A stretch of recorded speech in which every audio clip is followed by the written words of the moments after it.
Pada pertemuan kali ini, kita akan belajar tentang ekspresi gen, pada pertemuan ke-9, mata kuliah genetika. Ekspresi gen merupakan proses penerjemahan DNA di dalam sel menjadi RNA dan diteruskan menjadi protein. Protein ini akan termodifikasi menjadi banyak bentuk, termasuk hormon dan enzim yang akan mempengaruhi mekanisme metabolisme di dalam jaringan, organ, sistem organ, maupun keseluruhan individu. Protein ini juga nanti yang akan mempengaruhi fenotip dari individu tersebut. Tahapan ekspresi gen, diawali dengan tahapan transkripsi.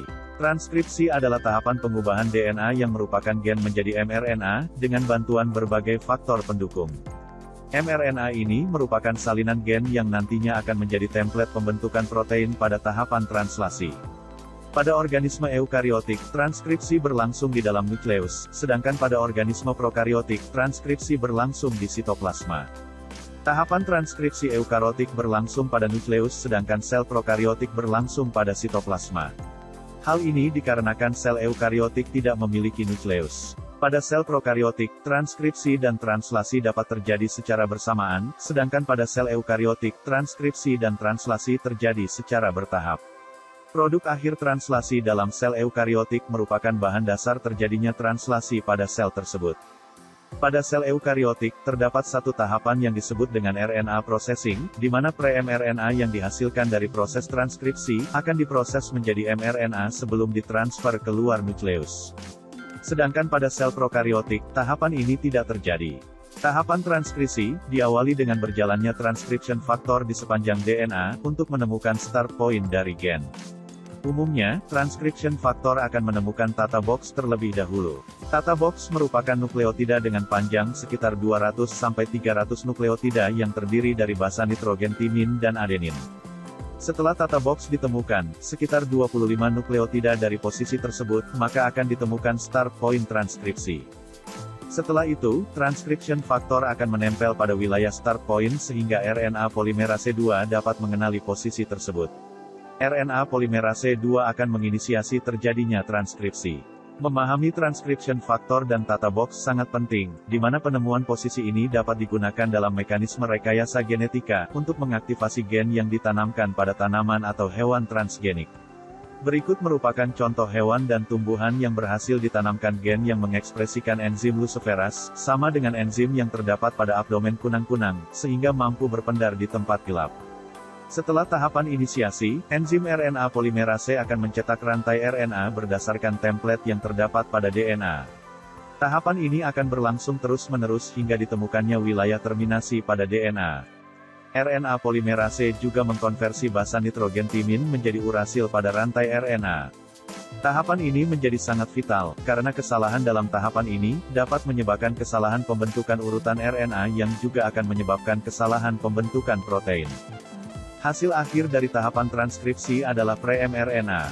Disebut pre-mRNA karena pada rantai RNA ini masih terdapat wilayah intron dan ekson, sehingga sel harus mengeliminasi intron dan menggabungkan ekson. Intron dan ekson hanya terdapat pada sel eukariotik. Tahapan ini disebut dengan tahapan RNA processing. Tahapan RNA processing diawali dengan penambahan ujung 5 cap dengan guanin trifosfat dan penambahan poli A pada ujung 3. Setelah penambahan guanin trifosfat dan poli A, selanjutnya adalah penghilangan wilayah intron dan penggabungan ekson. Intron merupakan wilayah non-coding yang tidak diterjemahkan menjadi protein, sedangkan ekson merupakan wilayah coding. Setelah penggabungan ekson dan penghilangan intron dilakukan, maka terbentuklah mRNA yang sebenarnya, yang nantinya akan ditransfer keluar dari nukleus untuk menjadi bahan proses translasi oleh ribosom. Penghilangan intron dan penggabungan ekson sering disebut juga dengan tahapan splicing. Tahapan splicing ini dilakukan dengan bantuan enzim spliceosome. Enzim spliceosome akan menarik dua ekson yang berdekatan kemudian menggabungkannya, sembari memutus ikatan intron dengan ekson. Setelah penggabungan ekson terjadi, enzim spliceosome akan melepas intron ke sitoplasma untuk didegradasi kembali menjadi nukleotida yang akan digunakan kembali dalam proses transkripsi atau yang lainnya. Dengan adanya guanin trifosfat pada ujung 5 cap mRNA, mRNA memiliki energi yang cukup untuk dapat keluar dari nukleus menuju sitoplasma melalui mekanisme ekspor mRNA. mRNA akan keluar melalui pori nukleus. Setelah mRNA keluar dari nukleus, maka tahapan ekspresi gen selanjutnya adalah translasi. Tahapan translasi adalah tahapan penerjemahan mRNA menjadi polipeptida dengan bantuan ribosom. Kode genetik diciptakan oleh Nirenberg, Forana, dan Holly pada tahun 1968 dan ketiganya memperoleh hadiah Nobel atas prestasinya tersebut. Kode genetik ini merupakan suatu cara untuk menetapkan asam amino yang membentuk rantai polipeptida berdasar urutan nukleotida penyusun kodon. Kodon merupakan urutan dari mRNA yang akan menjadi template penyusunan asam amino. Setiap kodon akan menerjemahkan satu jenis asam amino, kecuali kodon UAA, UAG, dan UGA yang merupakan kodon stop. Translasi pada dasarnya adalah penerjemahan kodon-kodon yang terdapat pada mRNA menjadi asam amino, yang nantinya asam amino ini akan berikatan membentuk polipeptida. Penerjemahan kodon-kodon ini diawali dari kodon start dengan urutan nukleotida AUG yang menerjemahkan asam amino mensenin, hingga kodon stop. Asam amino itu dibawa oleh suatu urutan RNA yang dinamakan tRNA. tRNA ini memiliki struktur khas, di mana pada struktur ini terdapat tempat pelekanan asam amino dan wilayah antikodon. Antikodon inilah nanti yang akan menempel pada mRNA sebagai template kodon. Jika terjadi kesesuaian antara antikodon dan kodon, maka asam amino yang dibawa tRNA ini akan dilepas pada ribosom dan berikatan dengan asam amino lainnya. Proses pelekatan tRNA dengan asam amino dilakukan oleh enzim aminoasil, tRNA, sintetase. Pada awalnya, enzim ini berada bebas pada sitoplasma. Pada saat akan terjadi translasi, enzim ini akan berikatan dengan asam amino dengan bantuan adenosin trifosfat. Setelah pelekatan terjadi, dua fosfat terlepas dan menyisakan adenosin monoposfat yang berlekatan dengan asam amino. Enzim ini kemudian akan mengikat tRNA pada wilayah khusus. Pelekatan ini menyebabkan adenosin monoposfat terlepas dan terbentuk ikatan yang disebut aminoasil tRNA. Ribosom memegang peranan penting dalam peristiwa translasi. Ribosom terdiri dari subunit besar dan subunit kecil yang akan berikatan mengapit mRNA. Ribosom memiliki tiga wilayah utama yaitu wilayah A, tempat masuknya tRNA yang membawa asam amino. Wilayah B, tempat asam amino dilepas dan berikatan dengan asam amino lainnya. Wilayah E di mana tRNA yang sudah tidak membawa asam amino akan dilepas. Tahapan inisiasi translasi diawali dengan berjalannya ribosom di sepanjang mRNA hingga menemukan start codon atau AUG. Setelah itu, tRNA yang membawa asam amino metionin akan masuk ke dalam ribosom dan melepaskan asam amino metionin pada wilayah P. Setelah itu, berbagai tRNA yang membawa asam amino spesifik akan masuk melalui wilayah A sebagai bagian dari tahapan elongasi.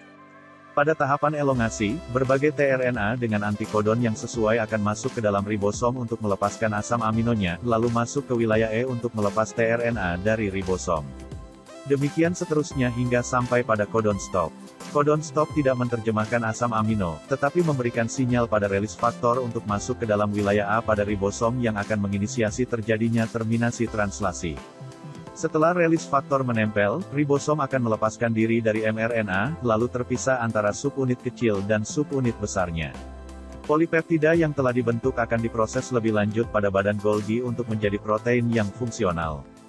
Kesalahan dalam proses translasi dapat berakibat fatal. Contohnya, kesalahan pembentukan asam amino asam glutamin menjadi valin akan menyebabkan sel darah merah tidak berbentuk bikonkav, tetapi berbentuk bulan sabit.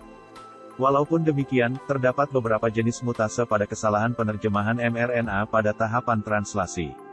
Silent mutase menunjukkan bahwa perubahan urutan RNA tidak mengubah jenis asam amino yang dibawa tRNA, sedangkan missense mutasi menunjukkan bahwa terjadi perubahan asam amino yang dibawa, tetapi tidak memberi pengaruh pada fenotip.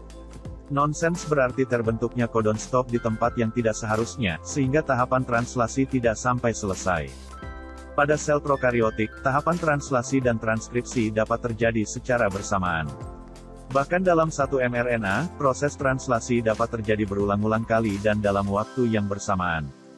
Translasi akhirnya menjadi satu tahapan penting dalam penerjemahan gen menjadi fenotip.